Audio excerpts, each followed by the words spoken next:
बिस्मिल्लाहिर्रहमानिर्रहीम। अस्सलाम वालेकुम। नाज़रीन, फैसलाबाद के जलसे में मरीम नवाज साहबा ने तकरीर के दौरान जनरल फैज़ हमीद पर ज़बरदस्त हमला किया है और बहुत से लोग तवक्को नहीं कर रहे थे कि वो इतनी खुलकर बात करेंगी उनके हवाले से।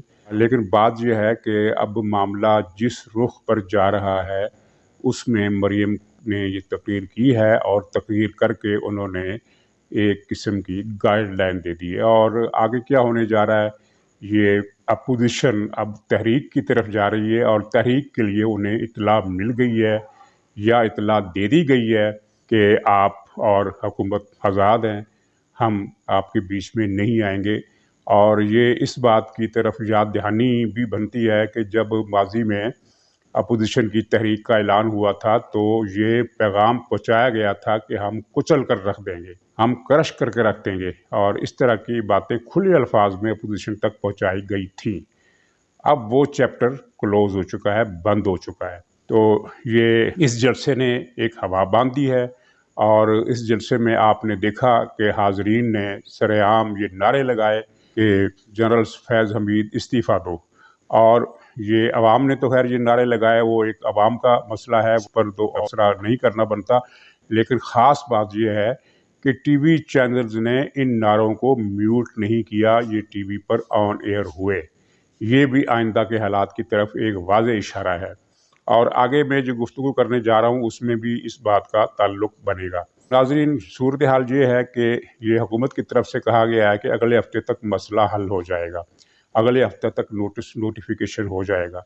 तो मैं जो आपको चीज़ बता रहा हूँ वो ये है कि अब हुकूमत नोटिफिकेशन जारी करे या ना जारी करे, नोटिफिकेशन जहाँ से अमली तौर पर जहाँ से जारी होना था जारी हो चुका है। और वो नोटिफिकेशन ये है कि 21 तारीख को ये लोग अपनी अपनी जगह पर पहुंच जाएंगे और अपनी अपनी ड्यूटी संभाल लेंगे। यानी ISI के जो नए डायरेक्टर जनरल है वो अपना चार्ज संभाल लेंगे और जनरल फैज़ हमीद साहब जो है पेशावर का चार्ज संभाल लेंगे। तो इस तनाज़ुर में PTI के कुछ अनासर, कुछ लोग, ज़्यादातर लोग तो मायूस हैं और MNA हजरात की तरफ से वाज़ेह इशारे आ रहे हैं कि वो मायूसी के आलम में हाथ पाँव मार रहे हैं कि अब हम किस पार्टी की तरफ जाएं, कौन सी पार्टी हमें लेगी। और वो गालियाँ भी दे रहे हैं, वही गालियाँ जो खान साहब ने इनको सिखाई थी अब वो दे रहे हैं। तो लेकिन कुछ अनासर जो, जिनको आप ये कह सकते हैं कि डाई हार्ड कह लें, डाई हार्ड का तर्जमा लुगत में कुछ और भी बनता है, लेकिन अगर उसको हम अवामी सियासी तर्जमा करें तो डाई हार्ड का मतलब होता है नहायत ढीठ। तो वो जो नहायत ढीठ किस्म के अनासर हैं वो एक ख़बर दे रहे हैं और बड़ी मज़ा खेज़ ख़बर हैं। लेकिन अगर वो ख़बर सही है फ़र्ज़ करें, यानी उसको मफरूज़े के तौर पर मान लें, तो फिर क्या होगा। वो ख़बर ये दे रहे हैं कि खान साहब 20 को बड़ा धमाका कर सकते हैं। यानी 21 को जब ये नए हजरात अपनी अपनी ड्यूटियाँ संभालेंगे, अपने अपना चार्ज संभालेंगे, उससे एक दिन पहले खान साहब एक बड़ा धमाका करने वाले हैं। वो धमाका क्या है, उसके इशारे वो ये दे रहे हैं कि वो आर्मी चीफ साहब को बरतरफ कर देंगे। वो कुछ उनमें से खुले अल्फाज में कह रहे हैं और कुछ ज़रा ढके छुपे अल्फाज में कह रहे हैं। अच्छा, ये पॉसिबल नहीं है अमली तौर पे, थ्योरेटिकली तो पॉसिबल है क्योंकि वज़ीर आज़म के पास इख्तियार होता है, वो जब चाहे आर्मी चीफ को बरतरफ कर दे।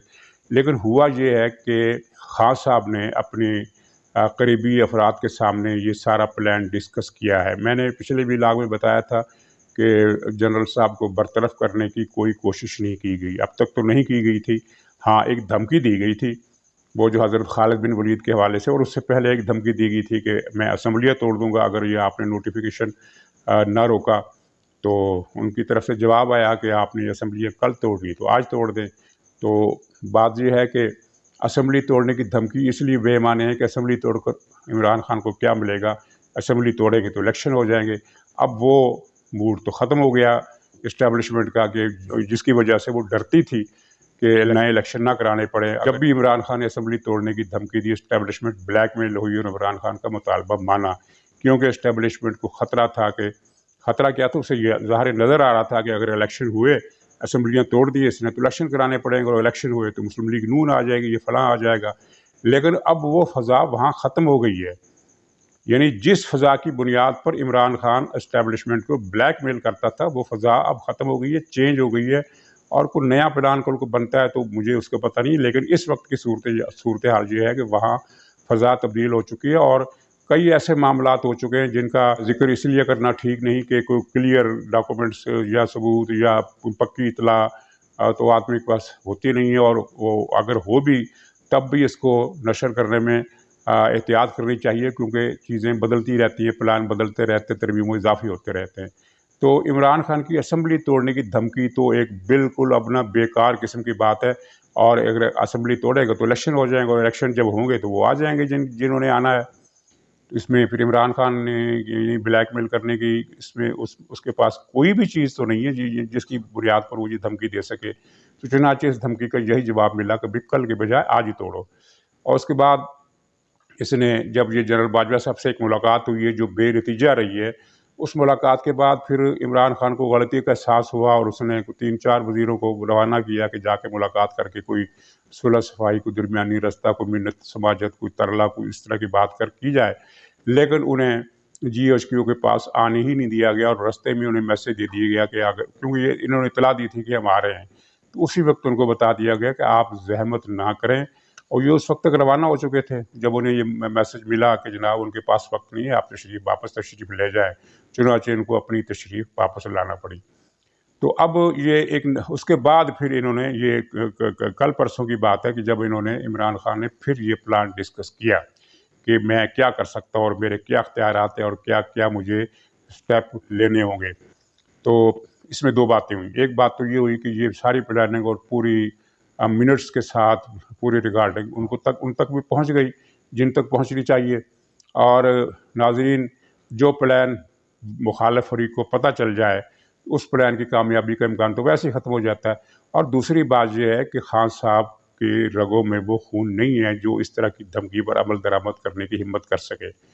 ये एक गीदड़ भभकी है, और खान साहब सिर्फ एक आखिरी यानी एटमी हथियार चलाने का इंतवा कर रहे हैं या धमकी दे रहे हैं, और जिस धमकी में वो नहीं आएंगे। लेकिन बिलफर्ज इस धमकी में अगर कोई हकीकत है, कोई सच्चाई है, और खान साहब इस पर अमल दरामद कर गुजरते हैं, तो इससे पहले उनके पास भी कई प्लान होंगे। वो क्या प्लान होंगे वो हमें नहीं पता।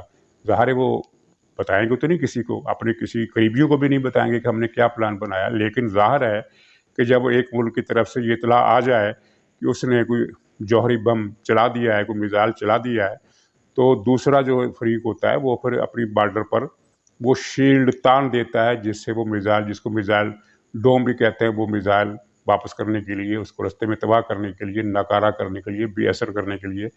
तो कॉमन सेंस की बात है और बड़ी अंडरस्टूड किस्म की बात है कि उनका प्लान भी मुकम्मल है। जब इमरान खान पार्टी में ये धमकी दे रहे हैं, और ये धमकी सब जगह लोगों तक, अखबार रवीसों तक और दूसरे बाखबर ज़राए तक, बल्कि मैं तो कहूँगा कि अवामी सतह पर भी ये पहुँच जाए कि खान साहब इस किस्म की हमाकत कर सकते हैं, तो क्या उनको इतला नहीं हुई? उनको तो इतला सबसे पहले हुई, सबसे पहले इतला उनको हुई, क्योंकि खान साहब के अपने मोतमद ही बहुत सारी चीज़ें वहाँ जाकर यानी उनके राब्ताकारों से मिलकर बता देते हैं। और वैसे भी उनका अपना निज़ाम भी है। फ़र्ज़ कीजिए इत्तलाआत का निज़ाम ना भी हो, तो तब भी इस किस्म के हालात में मुखालिफ फरीक से किसी भी किस्म के हमले की तवक्को की जा सकती है, और वो उस तवक्को के मुताबिक पेशबंदी भी की जा सकती है। और हालात इस तरह के नहीं है कि इमरान खान ये कर गुजरे। अच्छा, अब मज़ीद बिलफ़र्ज़ वो ये कर ही गुजरते हैं, तो उसके बाद क्या होगा? उसके बाद जो भौचाल आएगा, उस भौचाल में जो सबसे ज़्यादा जिसका वजूद रेज़ा रेज़ा होकर बिखरेगा वो PTI होगी, और तो बाकी जमातों को तो इतना असर नहीं पड़ेगा। मसलन फ़र्ज़ कीजिए वो बाजवा साहब को बरतरफ कर देते हैं, तो इससे अपोजिशन को क्या नुकसान होगा? अपोजिशन तो पहले ही रगड़े में है, और इससे नुकसान किसका होगा ये बताने की ज़रूरत नहीं। यानी अब इमरान खान के पास ये है कि वो जिस रास्ते पर भी जाएंगे, सियासी मौत उनके सामने खड़ी है। और सियासी मौत से याद आया कि कुछ लोग ये कह रहे हैं कि खान साहब ये कर डालेंगे, क्योंकि उनके पास अब सियासी तौर पर शहीद होने के अलावा कोई रास्ता नहीं रह गया। तो मैं यहाँ इसमें तस्हीह करना चाहता हूँ कि सियासी शहादत उनके मुकद्दर में नहीं है। वो अपनी सियासी शहादत के रास्ते भी तमाम रास्ते बंद कर चुके हैं। अवाम में उनके अंदर जिस कदर नफ़रत है, इससे पहले किसी के हिस्से में नहीं आई, और उस नफ़रत का हुजूम इतना ज़्यादा है कि उसको मापा नहीं जा सकता। चुनांचे अगर वो इस तरह के इक़दाम करेंगे तो ये सियासी शहादत नहीं होगा, ये खुदकुशी होगी, और ख़ुदकुशी का दूसरा नाम है हराम मौत। सियासी हराम मौत की मैं बात कर रहा हूँ। तो इमरान के पास सियासी शहादत का रास्ता भी बंद है, हाँ सियासी हराम मौत का रास्ता खुला है। वो चाहें तो बड़े शौक़ से इसको अख्तियार कर सकते हैं। खुलासा ये है कि नाज़रीन ये अब ना आखिरी सीन चल रहा है और आखिरी सीन ड्रैग भी कर सकता है। कई कहानियों में, कई फिल्मों में, कई ड्रामों में इस तरह होता है कि आखिरी सीन झटपट भी ख़त्म हो जाता है और आखिरी सीन ड्रैग भी करता है और लगता है कि ये बहुत लंबा हो गया है, लेकिन है ये आखिरी सीन, वो रहता आखिरी सीन ही है, क्योंकि उसके बाद दी एंड ने आना होता है। और इसके साथ ही आप ये 3-4 दिनों के अंदर अंदर अब बलूचिस्तान के बहरान को भी निमटता हुआ देखेंगे और बलूचिस्तान का बहरान जो है वो इस किले की एक बड़े सतून को गिरा देगा, क्योंकि जाम कमाल की जो बका है उसमें इमरान खान को भी अपने लिए सहारा नज़र आता है और इसलिए इमरान खान ने आखिरी कोशिश भी की जाम कमाल को बचाने के लिए और अब भी कर रहा है। लेकिन तमाम ज़राए से जो इतलात मिल रही हैं बलूचिस्तान के अंदर से भी, इस्लामाबाद के अंदर से भी, वो ये है कि बलूचिस्तान में नाराज़ अरकान को मनाने की तमाम कोशिशें मुकम्मल तौर पर नाकाम हुई हैं। यानी इस हद तक नाकाम कि अगर हम कहें ना कि 20 अरकान को मनाने की कोशिश की गई थी, जिनमें से सिर्फ 2 राज़ी हुए, तो ऐसा भी नहीं हुआ। 20 यानी एक भी रुकन असम्बली को आम करने की या वापस लाने की कोशिश नाकाम हुई है और कोई एक रुकन भी वापस नहीं आया और ना वापस आएगा, क्योंकि अब ये तय है जाम साहब की छुट्टी इसी हफ्ते हो जानी है और जाम साहब के बाद इमरान खान की जो 3 पायों वाली चारपाई है उसका एक और पाया टूट जाएगा। और नाज़रीन आने वाले दिनों में आप ये भी ख़बरें सुन सकते हैं और उन पर आपको तज्जुब नहीं होना चाहिए कि बड़े बड़े पुराने मुकदमात खुल रहे हैं। वो मुकदमा जो 7 साल से चलने का नाम ही नहीं ले रहा वो भी चलेगा। यहाँ तक कि एक 20-22 साल पुराना मुकदमा भी चलेगा जिसका जिक्र अखबारात में भी नहीं आता और सियासी लीडर भी नहीं करते, क्योंकि वो कहा जाता है कि वो उसकी ज़ाती ज़िंदगी का मामला है। लेकिन हैरत मत कीजिएगा, हैरान मत होइएगा कि अगर उस मुकदमे की तरफ भी कोई पेशरफ्त आपको होती हुई नज़र आए। और इस दौरान तबाही के लिए तैयार रहिए, क्योंकि इमरान खान जाते जाते पता नहीं कितनी चीज़ों की कीमतें बढ़ाएगा। ये पेट्रोल उसने 10 रुपये 11 रुपये के करीब महंगा कर दिया है, हालांकि आलमी मंडी में सिर्फ $1 बैरल के हिसाब से महंगा हुआ है। और आप अगर गूगल पर जाकर देखें तो आपको पता चलेगा कि 2018 में और उससे पहले 2014 में पेट्रोल की, तेल की आलमी मंडी में कीमतें क्या थी और पाकिस्तान में क्या थी। उस वक्त के मुकाबले में आलमी मंडी में तेल की कीमत आज भी कम है और पेट्रोल इन्होंने यानी 10, 11, 12 रुपये बढ़ा दिया है और अभी गैस इन्होंने बढ़ानी है और गैस के बाद बिजली की कीमत भी दोबारा महंगी करनी है इन्होंने। और ये तो लतीफ़ा एक अपनी जगह पर रिकॉर्ड हो गया कि एक ही दिन में पहले सुबह के वक्त बिजली महंगी हुई और रात के वक्त पेट्रोल महंगा हुआ। नाज़रीन दोबारा इंशाअल्लाह जल्द मुलाकात होगी, तब तक के लिए इजाज़त दीजिए। खुदा हाफ़िज़।